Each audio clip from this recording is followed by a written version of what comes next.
parkway. Where are we going to run the roads? What's the impact? What's it going to look like?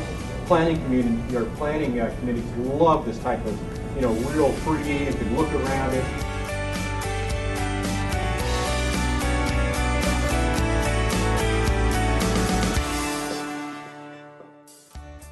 When Lena asked about Maya, and she was talking about those cool digital entertainment creation tools, are you aware they're mostly done here in Canada? How many people are the students from digital schools? Awesome. How many talked with me this morning? Awesome. How many liked PhotoFly? I want to see 2 hands on that one. Excellent. I'm not going to be able to demo it in here, but if you see one of those people with 2 hands up, ask them about it because it's really cool. And I'll be around the rest of the day, and I can't be cornered easily, so I can show you PhotoFly on my machine. It is phenomenal. What I want to touch on for the students there is a little bit about future careers. I can't speak enough to math, science, engineering. I'm really passionate about it. If I could go back in time, I'd probably still be in school this far along. I mean, school is it's a great place to get a lot of the education you need, and you can get some great careers out of it. And engineering school. There's a lot of things that people talk about science and it not being cool. It's nerdish. I've met some really cool people. I'll show you some examples. I'm also going to show some future Autodesk technology. Some of the stuff I showed this morning was the first time that it's been let out of the box, and I'll talk about those. Again, it's math, science, engineering. These are awesome, and that's probably why you're here. I mean, if you're involved in design, architecture, civil, GIS, any of those things, manufacturing, you're involved in math, science, and engineering. Architects, they wrap into that too. Design, it all comes back to CAD because that's how you document your ideas. So design is cool. Design's getting more sophisticated. People are trying to find ways to be more sustainable. They're trying to reduce their costs, their construction. All these different things add up to being, you need to be more educated and more knowledgeable about the designs you do. There's no more adding that 2.5 times safety factor. That doesn't buy it. You've got to be, really cognizant of the sustainability as well as the cost of manufacture and maintenance. So, for the people that are already in the industry, get yourself in some more training, learn more tools. If you're in AutoCAD architecture, look at Revit. It's another way to expand your horizons, launch into new things. Students, you've got a lot of launching you can do.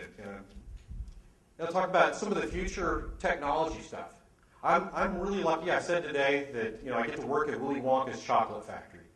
What it is we've got a lot of developers, a lot of teams that come up with some really wild stuff. Some of it's a little weird, but we leave that to the customers to try it out and let us know if they think it's valuable.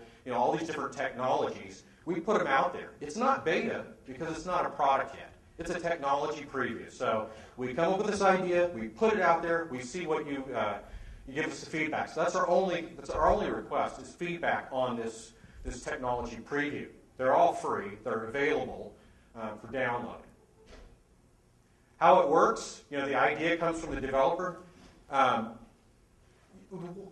it happens a lot of times is the developer has a little bit of free time, hears something from a customer, develops it into a little bit more of a solidified idea, concept, and then the team develops it out. Sometimes it's a small utility, but what we do is we get them developed to a point where they're ready for somebody to run. They're not ready for prime time. They're a preview. But then we put it out on Autodesk Labs, and that's labs.autodesk.com, and see what people who try it think. We've had a lot of big successes. We've had Autodesk Inventor Fusion, which was a direct modeler. That graduated this year and went into AutoCAD 2012 as well as other packages. We've had some other big ones. You saw Vasari. Lynn mentioned Vasari earlier.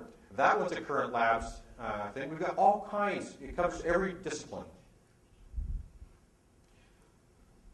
So one of my big focuses is analog to digital. And it's reality capture. That's capturing things in our built world. That's Project PhotoFly. That is kind of my little baby right now. That's the ability to take a standard digital camera and take those photos, upload them, and using the power of the cloud, be able to compute where all those points are on those photos to develop a 3D model, mesh, even an animation. Click of a button. We're also looking at putting photo modeling inside of AutoCAD. So the ability to take all those photos you took and snap within those photos.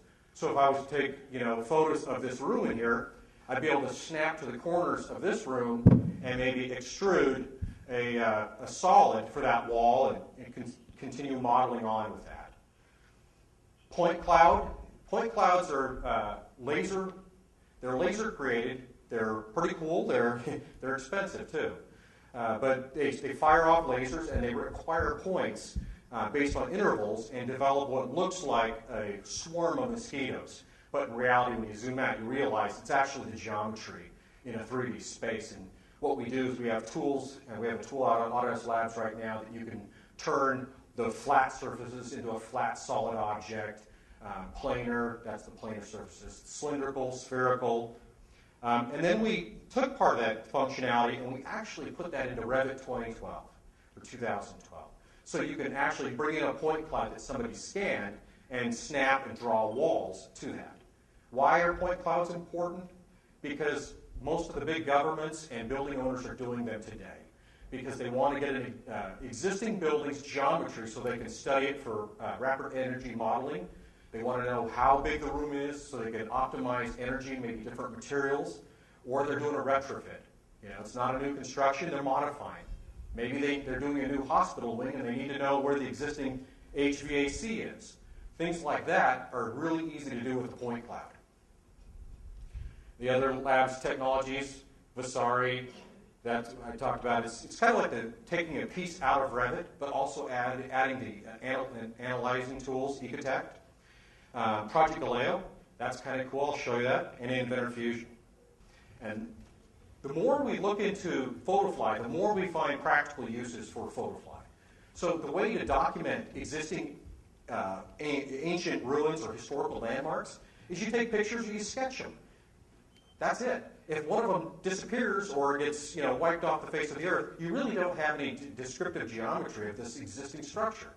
With PhotoFly, I can create a 3D model. I can even put in a reference scale and scale everything up and have it know what the dimensions are and see it in 3D space with textures. Believe me, it looks awesome on the screen. But I did one of them. I hiked way up into a canyon, up into the rocks, got an Indian ruin, did PhotoFly. The next morning I met with a government archaeologist and I showed him on my computer and he thought I was pranking him. He thought I had some sort of flash video going. I'm like, no, go ahead, use the mouse yourself. And he was moving around, he was just blown away. In about 10 minutes, he decided that this government agency is going to use PhotoFly. We haven't even released it as a product. He's going to use it to document some 5,000-year-old artifacts that they have in a vault in Chicago from the Basket Weaver Indians. So it's pretty amazing. The software, alien technology, I swear, I accuse the team of it all the time. I don't know how it does it. I can even take screenshots of things in Google Earth around, and it'll still figure out what view that was and make a mesh. So based on how things move in each view, it calculates, based on the function of parallax and focal length, a 3D point space. It's really quite amazing stuff. The new version, which I showed this morning, will be going on Autodesk Labs in about 2 to 3 weeks. And everybody will be able to play with that for free. It is amazing stuff. Anyway, Project Galileo is an awesome thing. It's up there now. You can design a city, and it allows you to run all the different city services, sewer, electric, all that, and incorporate your building information model. So all your buildings in context in the city. You can build your own little city you want. When you're drawing things on it, you're actually picking like roads with street lights or whatever your style is, pulling up buildings with different types of textures. It's really quite amazing. Autodesk Labs, that's the website, labs.autodesk.com.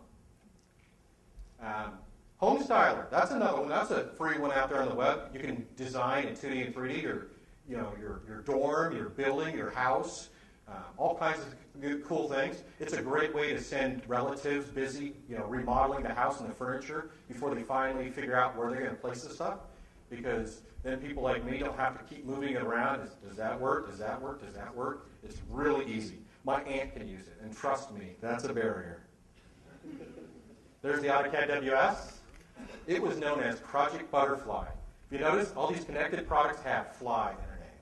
It's pretty fly. You got to really keep up on those skills. And for your students, your countdown clock's moving. Go. That's what I want to say on that. Thank you.